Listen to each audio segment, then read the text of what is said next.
No hay ciudades sin barrios, no hay barrios sin viviendas, y sin vivienda no hay vivir. Bienvenidos y bienvenidas a Para Ayer. Grandes voces de la política, el arte, las empresas y la academia unen sus puntos de vista sobre la vivienda y la vida en sociedad. Para Ayer, un programa de Déficit Cero y Radio Pauta. Conduce Sebastián Bowen. Hola, ¿cómo están? Soy Sebastián Bowen y les doy una muy grata bienvenida a este primer programa de la segunda temporada del programa Para Ayer. Espacio que realizamos en conjunto entre Déficit Cero y Radio Pauta, donde buscamos, a raíz de la vivienda, la ciudad, finalmente conversar respecto de las experiencias de barrio, de vida, de entornos urbanos, pero finalmente del país que estamos hoy día viviendo con distintos referentes en distintos ámbitos. Para poder comenzar esta segunda temporada y en este capítulo, tengo el agrado de contar hoy día como invitado para esta conversación con una persona a quien admiro mucho, a quien quiero mucho también, el alcalde Claudio Castro, alcalde de Renca. Así que, alcalde Claudio, muchas gracias por estar hoy día acá presente. Al contrario, muchas gracias por la invitación. Gran presión además de estar partiendo esta segunda temporada. Esperamos estar a la altura porque se viene muy buena. No me cabe ninguna duda. Y tengo que contarle algunas infidencias. Con Claudio nos conocemos hace ya casi 2 décadas, diría yo, una cosa así, un poco más incluso. Y yo recuerdo perfectamente hace unos 15 años, 16 años, en tiempo en que conversábamos mucho con Claudio de cómo cambiar el mundo. Y Claudio siempre me decía con mucha claridad que la forma de hacerlo era justamente desde lo local, desde los territorios particularmente, incluso desde los municipios. Entonces desde ahí ya tenías tú la mirada. Hoy día ya estás como alcalde de Renca, en un segundo periodo además, generando grandes transformaciones urbanas, sociales en la comuna. Entonces cuando miras hacia atrás y ves justamente todo este tiempo que ha pasado, esos momentos en que pensabas justamente con ir construyendo transformaciones de lo local, y hoy día ya que llevas más de 6 años como alcalde, ¿qué reflexiones sacas, digamos?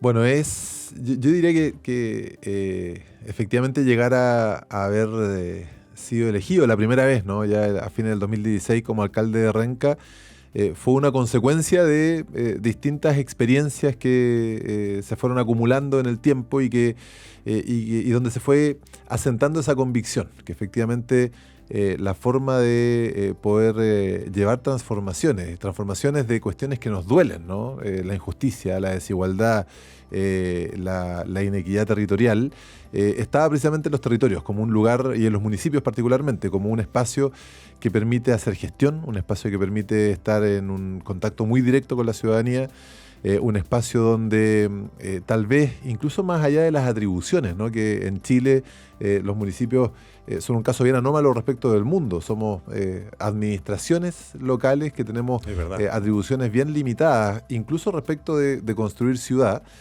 pero donde sí que hay un rol articulador y movilizador de distintas instituciones, tanto públicas como privadas, por cierto, además junto con la comunidad, para poder ir avanzando en una ruta además que es compleja, ¿no? Tú lo decías recién, yo estoy en mi segundo periodo como alcalde y yo percibo que las reflexiones y las acciones desde el municipio son distintas a las que tenía en un primer periodo. En un primer periodo donde probablemente para la mayoría de los alcaldes y alcaldesas del primer periodo el objetivo principal es, para decirlo en bruto, sobrevivir, pues, ¿no? Visualizar condiciones para enfrentar una nueva elección donde las posibilidades de perder son altas y por lo tanto se generan también programas que son más efectistas, se busca mostrar una gestión de forma más rápida.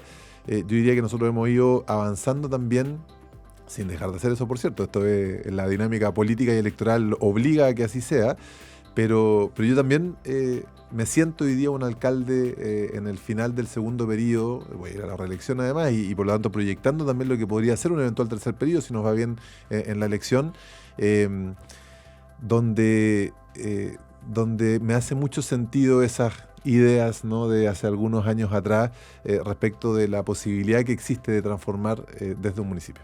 Qué interesante el punto, porque una de las definiciones de política que a mí más me ha cautivado es cuando se plantea que la política es ese puente, ese camino que logra unir los ideales, por decirlo así, con la realidad. y que tiene por lo tanto los dos lados, si no, no es política. Tiene que tener de ideales, pero tiene que tener de realidad.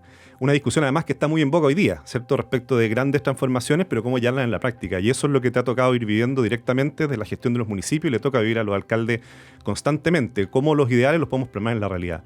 ¿Cómo ha sido esa tensión justamente en este periodo? Es una tensión fuerte desde... De nuevo, recordar las atribuciones que tenemos. O sea, ser alcalde o alcaldesa es un ejercicio de frustración permanente, ¿no? De visualizar problemas o dificultades con mucha claridad, con mucha nitidez, ¿no? Viendo, valga la redundancia, cuestiones que le dan una profundidad a los problemas, ¿no? Seguridad, bueno, no hablamos de seguridad como algo teórico, ¿cierto? Suelo partir mis días conociendo lo que han sido los reportes de la noche, ¿no? Noches violentas, noches de enfrentamientos, noches donde hay mujeres que han sido violentadas por violencia intrafamiliar, donde hay niños que son vulnerados en sus derechos. Bueno, eso obliga a que es imposible desde este rol hablar de la seguridad como lo escuchamos lamentablemente y recurrentemente en el debate público que tenemos respecto a ese tema desde consignas, ¿no? A mí no me sirve una consigna en Renca, me sirven acciones concretas, me sirve darle respuestas a gente que busca todos los días una solución conmigo, ¿no? Y que no le interesa, no sabe, no le importa si es que yo tengo o no tengo las atribuciones. Lo que me dice, bueno, usted es alcalde, ¿no? Hágase cargo. Y ahí hay un ejemplo. En educación, poder entender que lo más importante que nosotros podemos hacer en educación no lo voy a ver yo como alcalde, ni siquiera si gano mi tercer periodo, ¿no? Y que probablemente las acciones que estamos haciendo hoy día, estamos a puertas de lanzar un programa que nos tiene, a mí en particular, muy entusiasmado, que es Crecer en Renca, y tiene que ver con cómo el municipio acompaña las trayectorias educativas de todas las generaciones en nuestra comuna, ¿no? Y eso tiene consecuencias en todo, ¿no? Por cierto, en el bienestar de ese niño o niña que hoy día está iniciando su proceso escolar, pero también en toda nuestra comuna y nuestra comunidad, el desarrollo económico, en fin.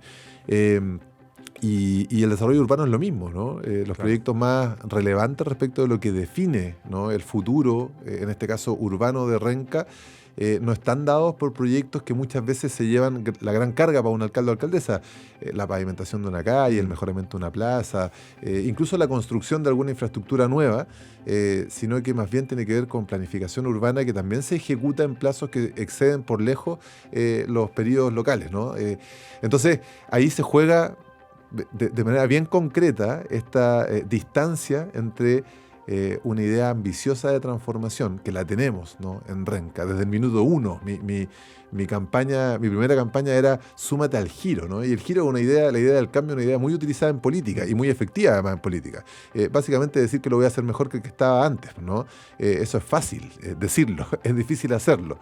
Y una vez que uno quiere establecer un cambio, una transformación, lo más importante es entender que difícilmente tú vas a ver ese cambio ejecutado y que tal vez lo más probable y lo más concreto y realista, ¿no?, y que no deja de ser ambicioso, al contrario, puede ser lo más ambicioso todavía, es que lo que hay que dejar establecido es una ruta bien asentada para que ese cambio o esa transformación vaya lográndose. Esas son reflexiones de un alcalde viejo que me sorprenden incluso un poco, pero me las creo mucho. Y cuando hablábamos justamente de este camino entre ideales y realidad, que lo mencionabas con tanta claridad en hechos concretos, ¿cierto? Esos ideales se fueron forjando en una historia. Entonces, ¿cuál es esa historia tuya? ¿Dónde naciste? ¿Cuáles fueron los primeros barrios que te tocó vivir, ¿cierto? Tu primera experiencia, por decirlo así, de casa, de vivienda, de barrio. Mi primer barrio era la Villa Alameda 2 en La Florida, una villa muy cerquita, al lado. Nuestros vecinos era la población Los Quillayes, que ha sido también muy comentado últimamente por episodios de violencia también en la comuna de La Florida. Yo vivía en una población, en esta villa, donde el patio de todos los que vivíamos ahí era una plaza central. O sea, teníamos todas las casas que estaban alrededor de todo giraba en torno a una placita. ¿Cuántas casas más o menos eran alrededor de ahí? Deben haber sido unas, no sé, 50, 60 casas, pero era una forma de construcción que tenía 3 plazas en una villa, ¿no? Entonces, todos los que éramos del lado más cercano de mi plaza, bueno, nos encontrábamos en la plaza. Pues la plaza era el lugar donde transcurría la vida. Yo llegaba al colegio y llegaba a la plaza, nos encontrábamos en la plaza, jugábamos en la plaza, nos iban a buscar los papás para entrarnos en algún momento. Y mi vida transcurrió ahí. Me iba caminando a un colegio que quedaba ahí cerquita. Tenía a mis amigos ahí. Para mí, bueno, después tuve un momento en que viví y fue otra experiencia urbana también, muy potente ahí, que marcó mucho mi vida. Yo viví 4 años en Rapa Nui. Mira, ¿entre qué edad y qué edad fuiste? Eso fue entre los 6 y los 10 años, o sea, entre primero y cuarto básico, más o menos. Era compañero de la Majani Teave, en el tiempo que en Rapa Nui había un solo colegio, ¿no? Teníamos el Liceo Lorenzo Baeza Vega, mi mamá es profe, entonces era profe además de ese colegio, mi papá era PDI y se fue a la comisaría. Rapa Nui tiene un aeropuerto internacional, entonces la PDI tiene ese rol, ¿no? de policía internacional, y vivíamos ahí en lo que en ese momento era, bueno, increíble, pues no había tele, los caminos eran de tierra. Y ha sido también muy potente para mí, porque tengo muchos vínculos con Rapa Nui, he vuelto a ir y tengo amigos que están allá, ¿no? Por ejemplo, hoy día en la isla hay 3 colegios. Está el colegio público, está el católico y otro particular que está en la comuna, en la isla, que es una comuna también. Se ha ido... imagínate eso, esto es como un experimento, ¿no? Antes todos los niños íbamos al mismo lugar y por lo tanto vivíamos más o menos la misma experiencia. Hoy día también esa población que es pequeñita se ha ido segmentando entre los que van a qué colegio, ¿no? El más ordenado, el que pagáis algo, el católico. Bueno, eso marcó sin duda un espacio importante. Y yo te diría que lo otro que marca también de manera bien relevante mi trayectoria, cuando volvimos a mi casa en la Florida, fue que yo entré a estudiar al Instituto Nacional. Y eso representó para mí, para mi familia y para mi barrio incluso, te diría yo. Yo me sentí cuando quedé, fue un evento para el barrio, no fue un evento solamente... Una embajadora, sí. Exacto. Más que embajadora, como el sortudo, pues, claro. el que había quedado, el que logró salir. Y eso también representó una experiencia muy potente, ¿no? Poder conocer... O sea, era la primera vez que yo, por ejemplo, creo... salía del lugar donde vivía, pues, ¿no? Más allá del trayecto desde la casa al colegio y poder cruzar varias comunas. En ese tiempo a mí además me tocó toda la construcción de la línea 5 del metro, entonces eran 2 horas para llegar en micro desde mi casa hasta el colegio, de ida y de vuelta, y eso, pero eso también cambió mi perspectiva de la ciudad, pues, ¿no? Y después entré a estudiar ingeniería en la Universidad Católica, que representó ya otro conocimiento de una ciudad que yo no conocía, ¿no? Mis compañeros de universidad estudiaban, transitaban y vivían en un lugar de la ciudad que para mí con el que yo no interactuaba. No frecuentabas, claro.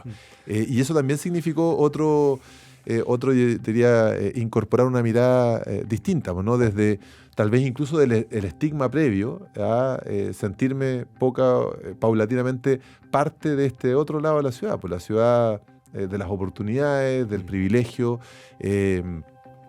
Y yo diría que eso marcó mucho también mi trayectoria, poder haber conocido estos distintos ámbitos, ¿no? Nadie me tiene que contar lo que significa vivir en el barrio, ¿no? Y fui saltado cuando chico, me agarré a combo, tengo amigos que se metieron en la droga, tengo amigos que murieron en la droga, y al mismo tiempo, o no al mismo tiempo, sino que en el tiempo fui conociendo también, otra ciudad, otras experiencias, otras oportunidades, de las que hoy día además soy parte, ¿no? Claro. Que yo diría que enriquecen también mi experiencia vital. Vamos a ir al tema de la segregación un momento o la desigualdad urbana, que ha sido un eje que tú has planteado, pero me acabo de dar cuenta de una cosa, ya que tengo el gusto de conocerte, Claudio, que parte fundamental de tu planteamiento político en Renca y también cuando uno te escucha en los medios es el concepto de la comunidad, ¿cierto? Es tratar de construir comunidad localmente y todo. Y eso es parte central de tu historia de vida.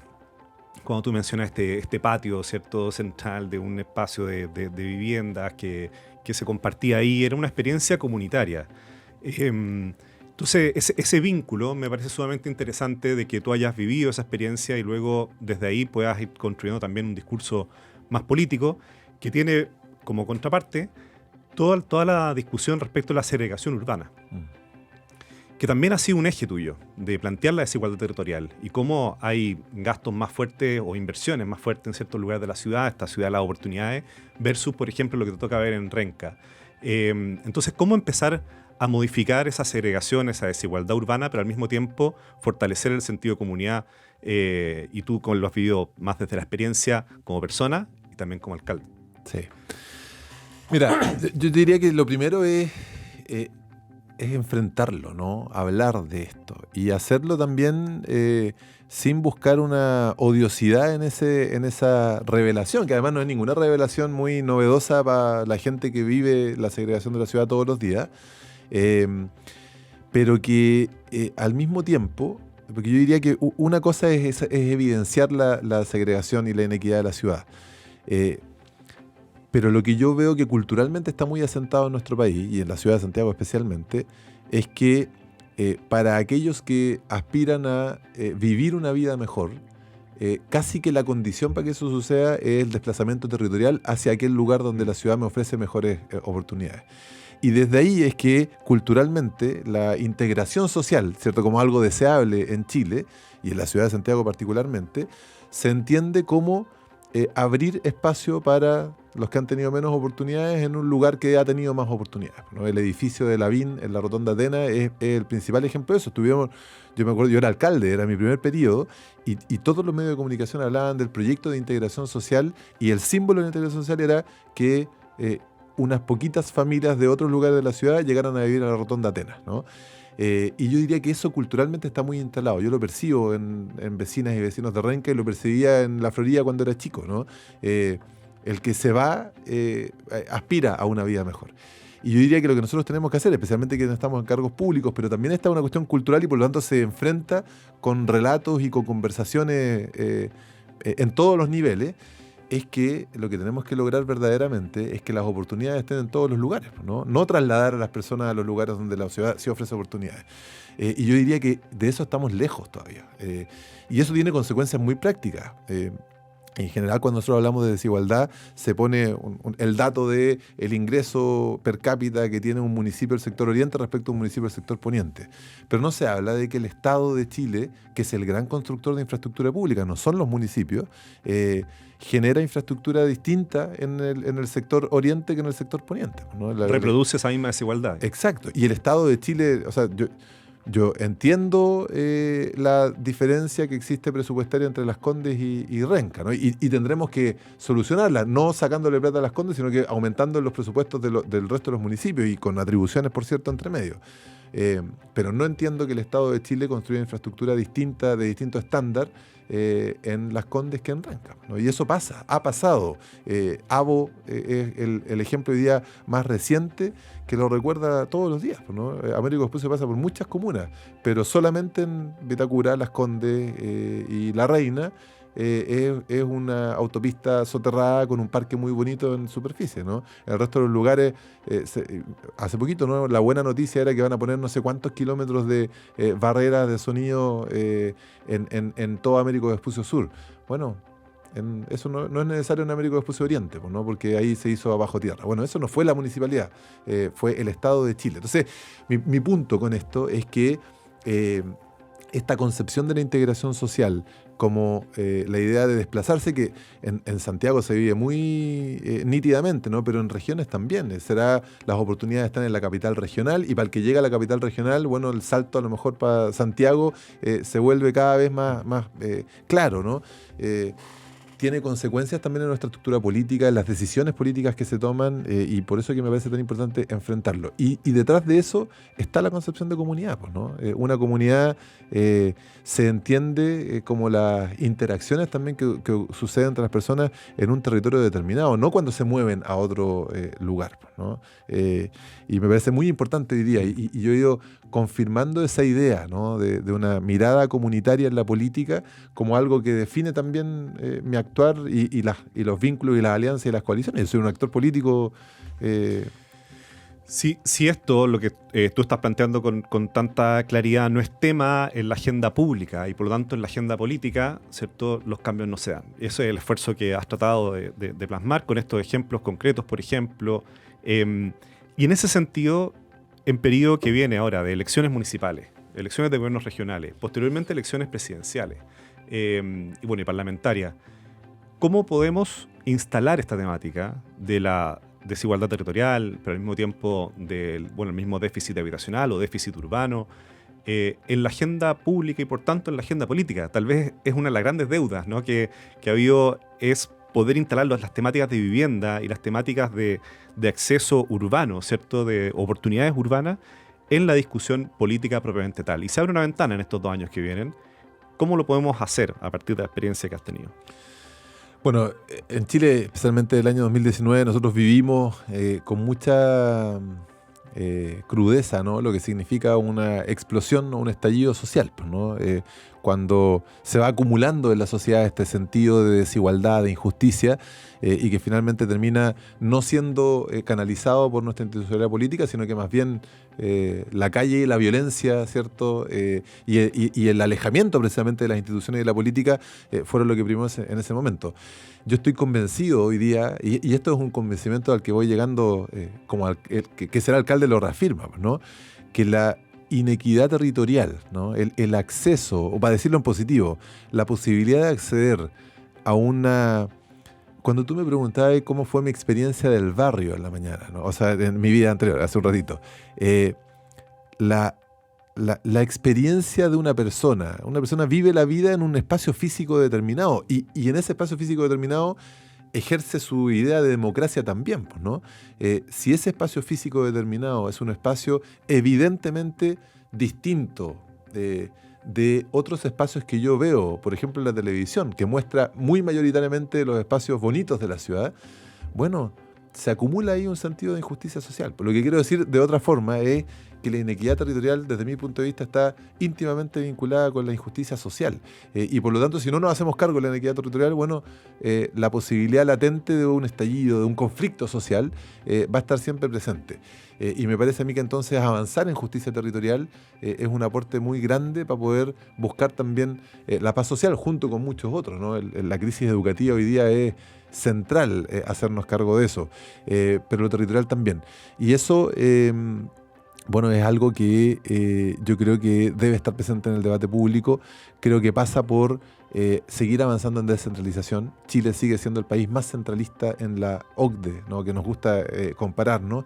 Y yo creo que eso tiene una consecuencia clara. Cuando tú tienes un país tan centralizado, que además a nivel central replica desigualdades, bueno, ¿cómo se enfrentan entonces esas desigualdades, ¿no? Yo creo que una forma es descentralizar. Esa es una discusión que se inició con mucha fuerza, que ha quedado un poco frenada a partir de los conflictos también y casos de corrupción que también hay que enfrentar especialmente en los gobiernos regionales, que ha sido el principal resultado de ese proceso de descentralización, y que más o menos la consecuencia lógica después de los gobiernos regionales era entrar a picar en los municipios, ¿no? Yo creo que eso tenemos que recuperarlo.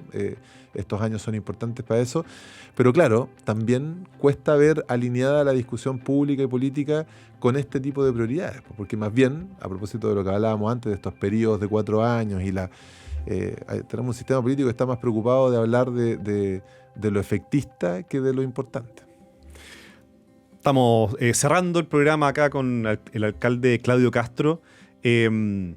Alcalde, para tener la primicia, hacer como que va a un tercer periodo, entonces va a la elección. Voy a la elección y eso, bueno, espero ahí que en octubre, no solamente en Renca, en muchos lugares, podamos tener además una buena discusión. Yo algo en este escenario que puede ser bien pesimista, ¿cierto? Yo creo que algo bien relevante es que en el mundo local se encuentra, hay un código, ¿no? Hay una clave para poder enfrentar estos desafíos nacionales, y eso es bien transversal. Así que por eso yo enfrento mi elección en Renca, pero creo que es muy importante la elección local en todos los lugares del país, y que los alcaldes y alcaldesas, independiente del sector político que representemos, podamos también rápidamente conectarnos con estos desafíos. Yo creo que cada vez más podemos traer a la política nacional la mirada local, y eso enriquece ese debate. Y ya que viviste un par de años en Rapa Nui, ¿te viste algo en Rapa así para despedirte? Claro, bueno, soy mejor bailando que hablando, pero eso no lo vamos a hacer acá en la radio, pero sí, pues, Majatu, querido, y Orana, y saludos ahí para todos los audio escuchas. Auditores. ¿no? Auditores, claro. Muchas gracias, Claudio, por compartir tu experiencia, tu historia y también tus desafíos de futuro. Así que esperamos que te siga yendo muy bien. Muchas gracias, gran programa. Chao. Esto fue Para Ayer. Grandes voces del Chile de hoy conversan junto a Sebastián Bowen sobre la vivienda y la vida en sociedad. Escúchanos también en el canal de Spotify de Déficit Cero y en pauta.cl.